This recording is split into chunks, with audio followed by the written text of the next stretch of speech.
Good morning, we're outside again. It's a beautiful sunny day on March the 16th. But I'll turn you around. It doesn't normally look like this on March the 16th. It's usually about 2 or 3 feet of snow. But we didn't get much snow this winter.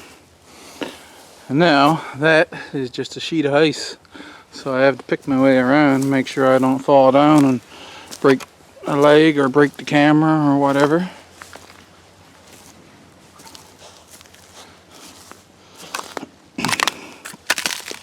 I've been doing some research and testing with woodworking.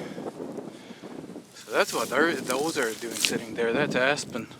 And I am not going to use aspen anymore for firewood. You can see that they're getting pretty dry now, all cracked. See that? Would have been nicer if I had gotten them cut the way I wanted them before now, but we'll see what happens.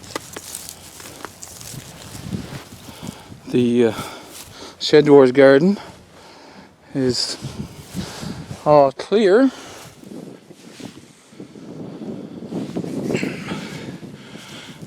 You can see I got quite the mess made, eh? I got that far. Of course, in an earlier video you see me cut down a couple of trees. My Carolina allspice is there somewhere and I haven't found them after I cut down the trees. I hope I don't have them wrecked. Next week I'll get down the rest of those chunks of wood down here. This is mostly firewood, and I think the knottiest ones of those I'm going to keep for woodwork, and then the clear ones so that I can split easy is going for firewood. A big bunch of boughs. But next week I assume I'll get out here and clean this all up. When I add these boughs here to the habitat pile until I get at them, this is some more firewood here, but those big ones up there, they're really knotty, so they might all work into some kind of a woodworking project.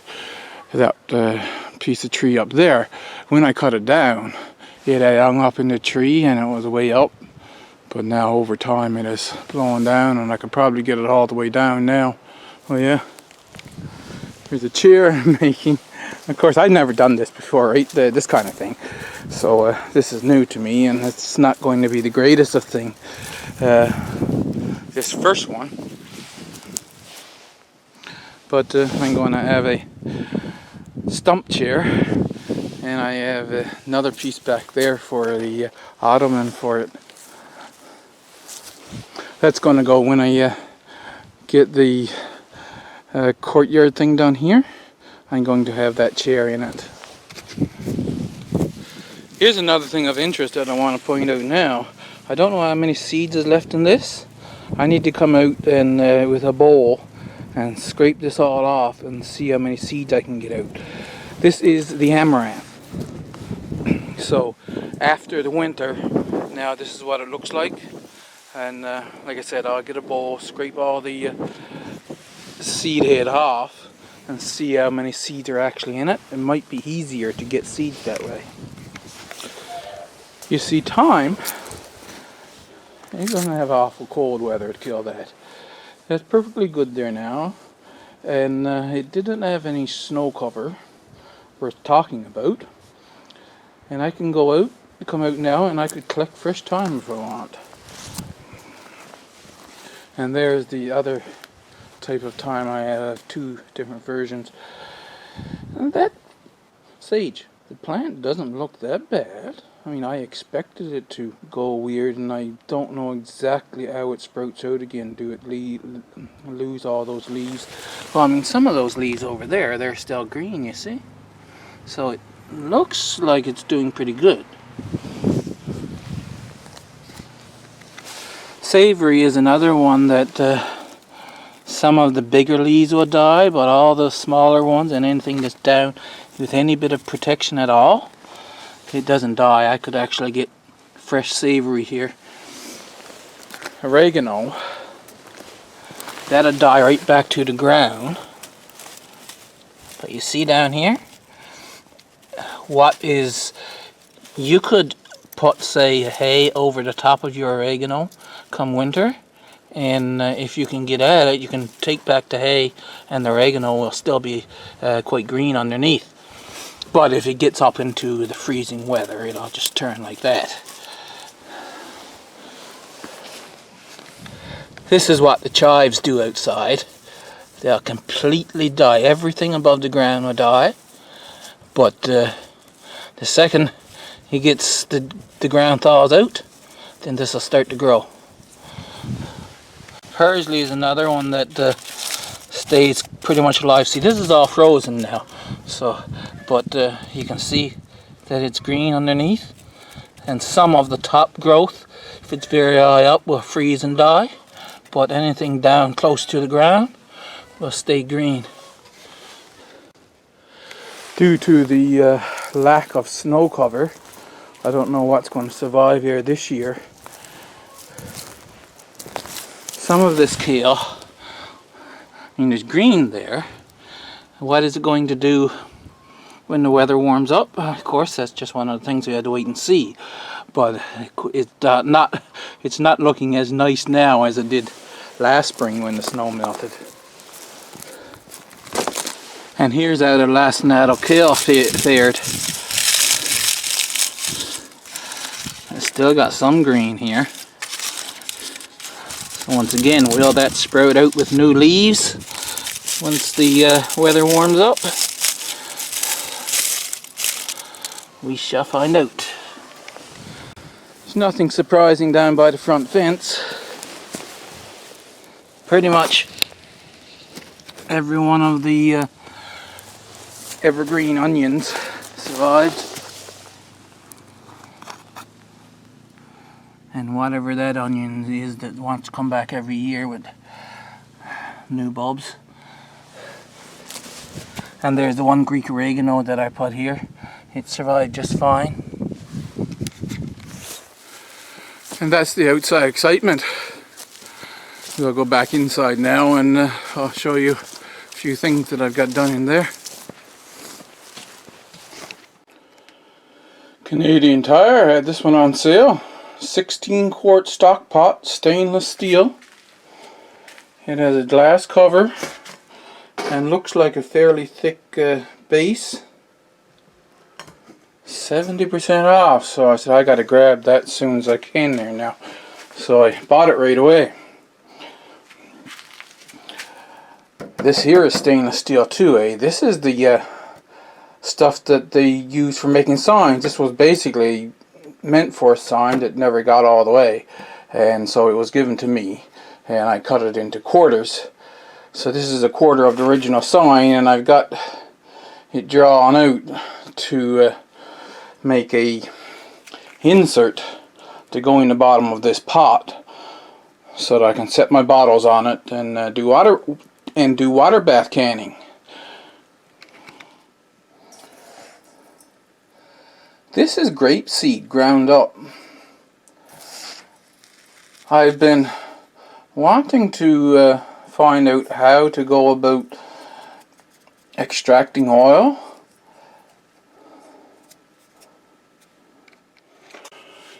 While there are several electric versions of oil extractors, this is the only type of one that I found that was manual. They're all about the same. You put a little candle in this outside part. Let's see if they've got one of the pictures here.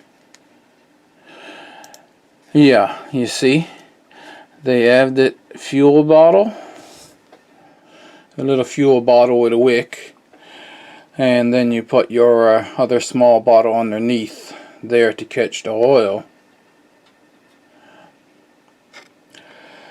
And there's a screw underneath to compress it. According to all the pictures, you can put the nuts in all. You see? You warm that up with the candle there, the lamp. Put your nuts in the top and turn the crank.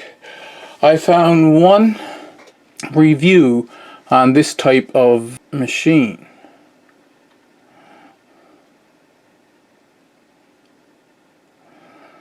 They seem to do alright.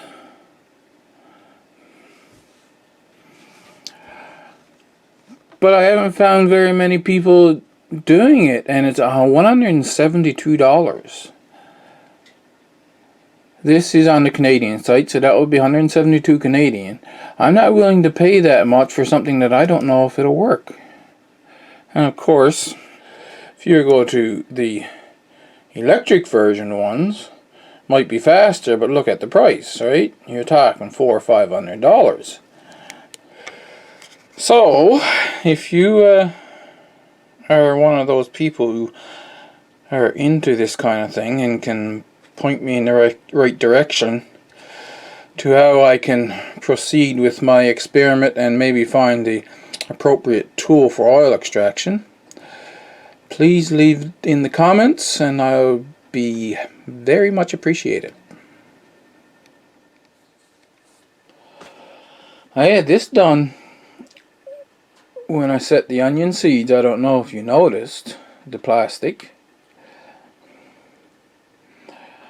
but the shells, the starting shells, are wrapped in plastic. So that's the one with the big heating mat on.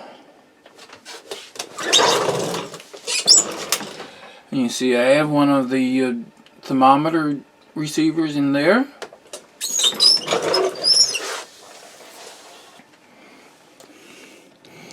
So this is the room right here. This is the temperature and humidity that this machine is registering.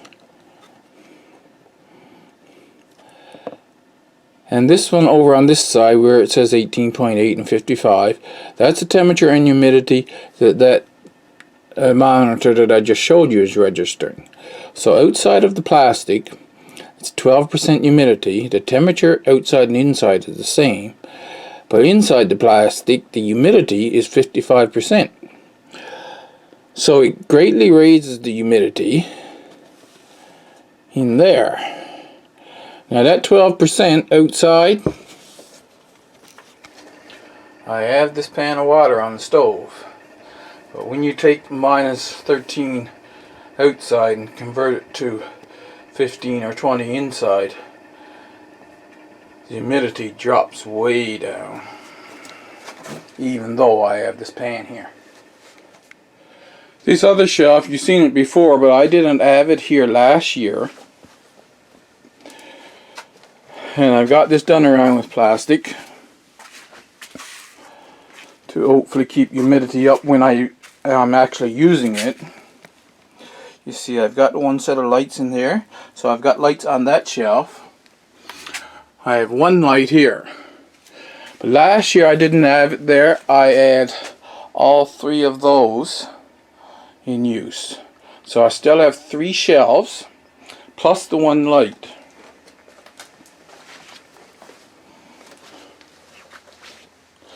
I bought another wicking mat from Lee Valley. You can use felt. But this is one of those things that I found, you buy the proper wicking mat and it's better than using alternative materials. If it's a matter of finances and you have the felt, well, go ahead and use the felt. See, I have my light bulbs put up here. I want to have at least 3 big plants beside my desk here, and so I've got a tiny Tim and the 2 kale here. They haven't grown all winter. I don't know what's up with that, but of course I didn't have the mat down all winter either, so they may have been not getting quite enough water. Tiny Tim, he's producing all the time. There's a ripe one there now. Take that one off. I don't think there's any more fully ripe, but you see I got some more getting right down there. These are two nice big ones here. One there, and you see that's a nice size for a Tiny Tim tomato. So with respect to this plastic,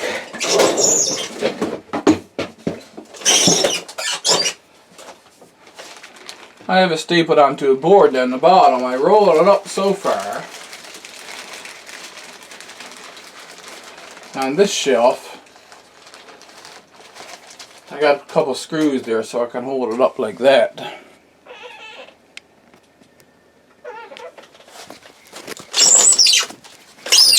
Here's the onions all coming up. Once again, I think I pointed this out last year, but you see what happens if the soil is not down touching your wicking mat, and those cells are so small they dry out so fast. And I got to keep putting water in on top of them.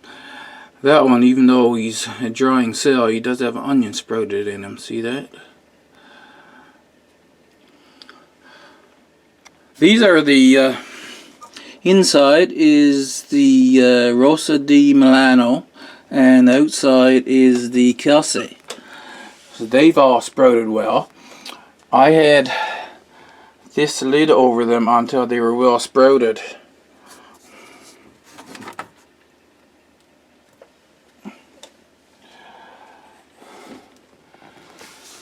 There was a few in the center there that wasn't getting sprouted. You can see that now. There's a few holes missing. So I put that lid over on there. Outside we have the red Wethersfield, and inside is the Alyssa Craig. Both really nice onions.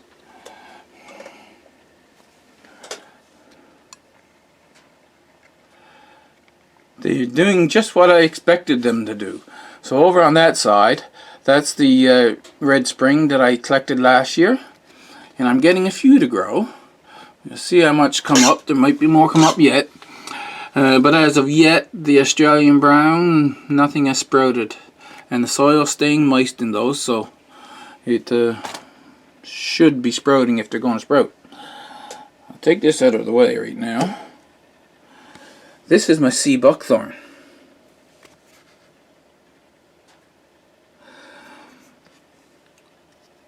See, I have 4 above the ground.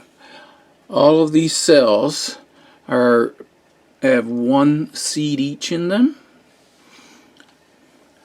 It looks like the soil is starting to move there, so there might be one coming up there. That's 24. Then I decided that because I'm short on space here, that I would put the rest of the seeds in here, and when they come up I'll prick them out and put them in a bigger cell. There's, I think, in the low 30s, maybe 32 in one and 24 in the other one, something like that.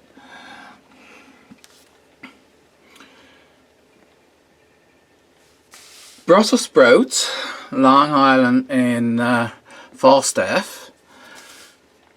While the plant is relatively easy to grow in Newfoundland, they take so long.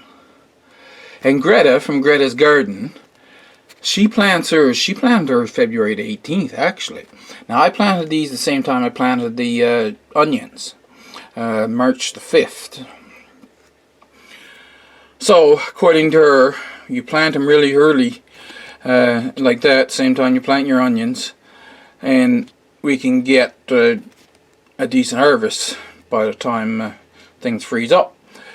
A couple of years in my trying to grow Brussels sprouts, we had warm weather right up to Christmas, and I did get a small harvest of Brussels sprouts both times around Christmas. So this year I'm hoping that maybe sometime in November or even October I might be able to get some Brussels sprouts. I got you put back there and tipped up because I can't do this and hold the camera at the same time.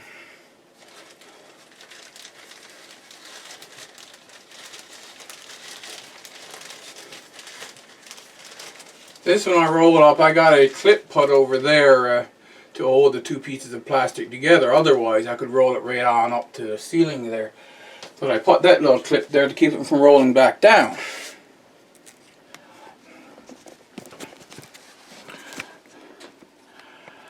See, it might seem like I've got things really crowded here, but Shiitake Ghost Pepper, he's doing so wonderfully.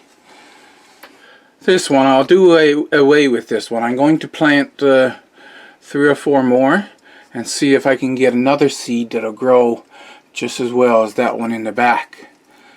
I mean, for the age of it, he's a beautiful pepper plant there now, and we've got shoots coming out down low, so that's nice because I'll get a nice stocky bush. The Red Spring that had already sprouted earlier, they didn't come to anything. Now this is before I put the plastic up, so I'm thinking it just, the air was just too dry.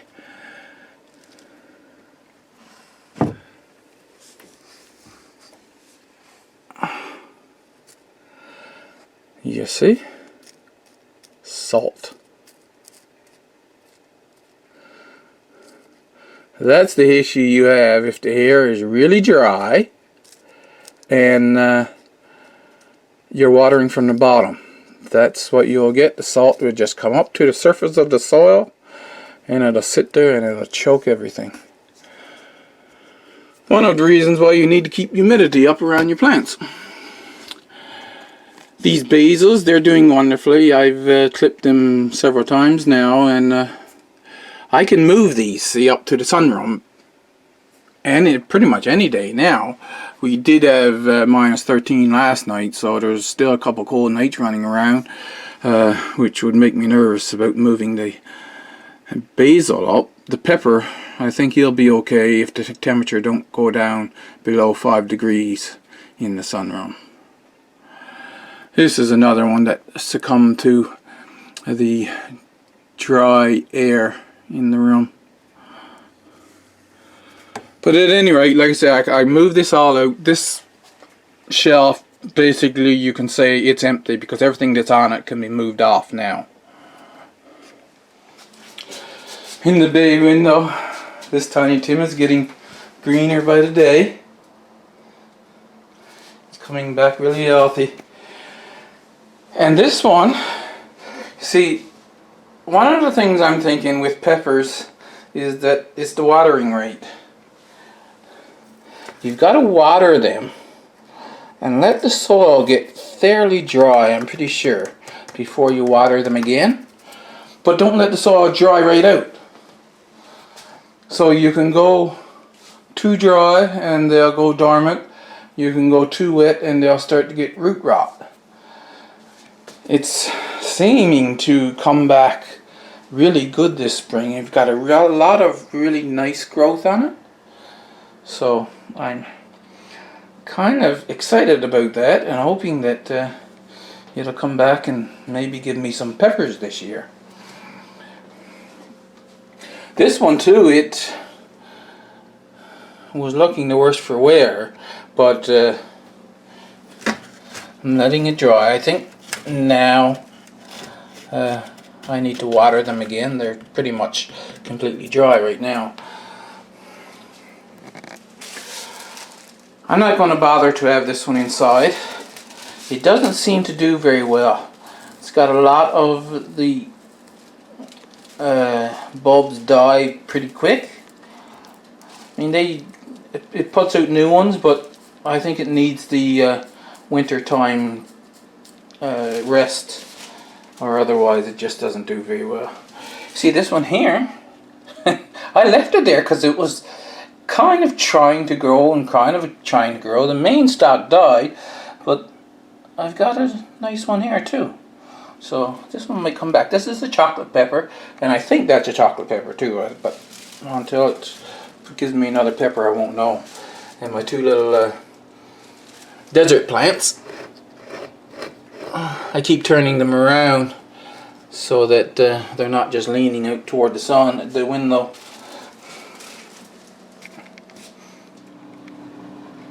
He's awful small, but I got another hot pepper coming.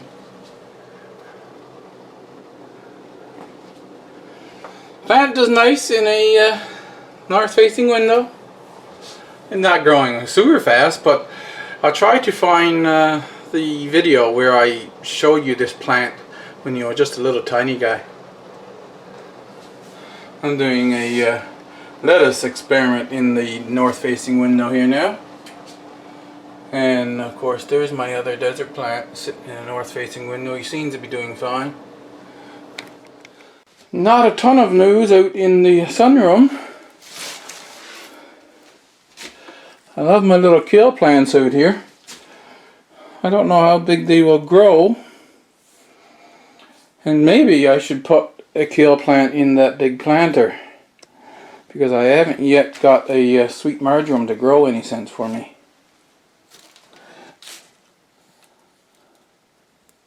I don't know if I mentioned this already, but I do have, like, there's a little bit of green on this, but it seems to be fairly brown. This ginger hasn't sprouted again. Okay, so I think I mentioned, you see this? It's turning brown. So it's getting too much light here. I'll have to move it back somewhere out of direct sunlight.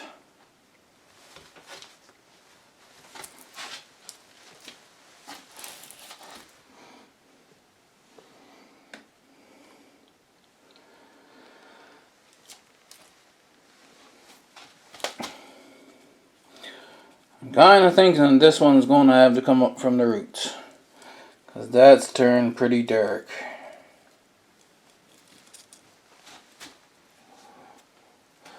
Well, that one survived just fine.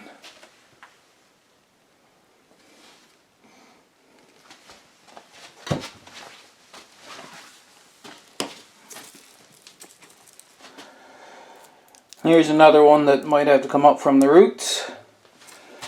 And this is a chocolate pepper that surviving just fine. My bonsai chocolate pepper.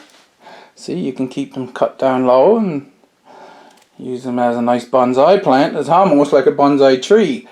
If you keep them inside where the humidity is, you had somewhere where the humidity stayed up around at least 40%, then you could give them a semblance of sunlight year round. Then you would have a leaved out plant year round.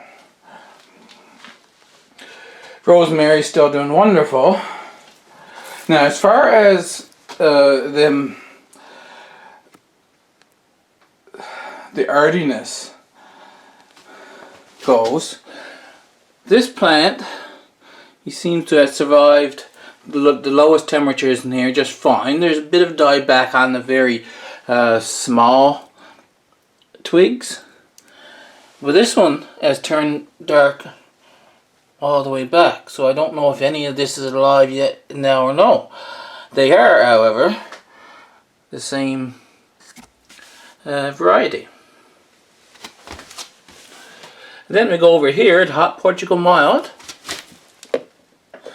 They are both the same variety, and I've got this one that's brown, completely all brown, and this one, it's got some dark spots on it, but it's obviously still alive, a long ways up. The tomatoes completely died, so